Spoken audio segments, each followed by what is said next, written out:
Exclusive. Ukraine's Zelenskyy tells Russia, stop bombing before ceasefire talks can start.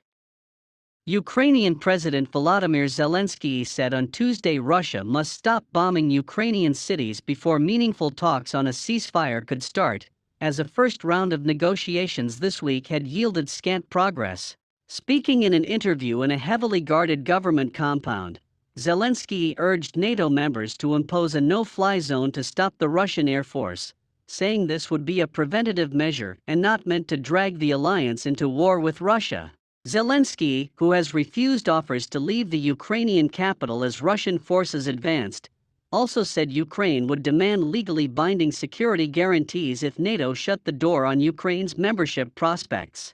Setting out his conditions for further talks with Russia, Zelensky told Reuters and CNN in a joint interview, "It's necessary to at least stop bombing people.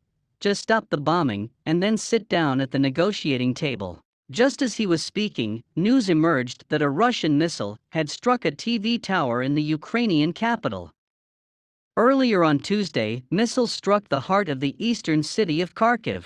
Ukraine has received weapons shipments from NATO members to help withstand a full-scale military invasion unleashed by Russian forces last week, while the West has also introduced swinging sanctions on the Russian economy. But Zelensky has urged the international community to do more, including imposing a no-fly zone.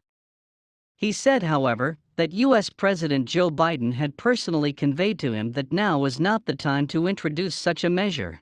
Ukraine has pressed NATO to accelerate its entry, a move fiercely opposed by Russia and cited as one of Moscow's reasons for launching its campaign. Our partners, if they are not ready to take Ukraine into NATO, because Russia does not want Ukraine to be in NATO, should work out common security guarantees for Ukraine, Zelensky said. This means that we have our territorial integrity, that our borders are protected, we have special relations with all our neighbors, we are completely safe, and the guarantors that give us security, they guarantee this legally.